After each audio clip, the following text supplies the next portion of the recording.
What if I told you a rhythm born in Kingston, inspired by Indian hand claps, went from total rejection to knocking 50 Cent off the Billboard charts? This is One Drop Facts, where we share the stories like we're sitting down together. Ready? Let's roll. 1998, Stephen Lanky Marsden is in the studio, a multi-instrumentalist, fresh out of Buju Banton's band and founder of his own label. He creates a rhythm that sounds nothing like what's running dancehall at the time. Instead of heavy kicks and bass lines, it's built on sharp, syncopated hand claps, skittering percussion, and space for the vocal to breathe. He calls it the Diwali Riddim, after the Hindu festival of light, because its rhythm echoes Punjabi folk claps and the rolling thunder of the dhol drum, a true cultural spark. But Kingston selectors weren't having it. They called it strange. Some even said it was annoying. With no takers, Lanky shelved the rhythm for 4 long years. 2002, Lanky brings it back. Assassin, Zumjay, and General Degree voice it first.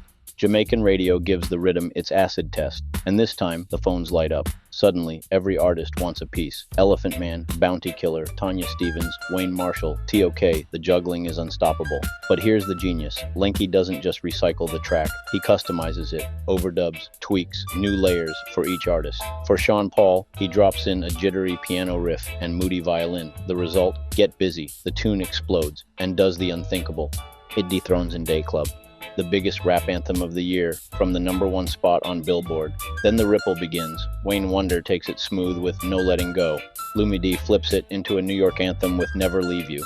Brick and Lace ride it with Love is Wicked. Even Rihanna's first hit, Ponda Replay, carries that Diwali DNA. Missy Elliott pulls from it too. By now, those claps are shaking dance floors across the globe. Kingston, London, Berlin, Tokyo. The Diwali Riddim wasn't just another beat, it became a bridge. Jamaica, linking with India, hip-hop, R&B, and pop. Critics called it one of the greatest rhythms ever. Jamaican radio still runs it, selectors still wheel it, and when the claps drop today, the dance still erupts. So tell me, was the Diwali Riddim the greatest crossover in reggae history, or did it push the sound too far from the roots?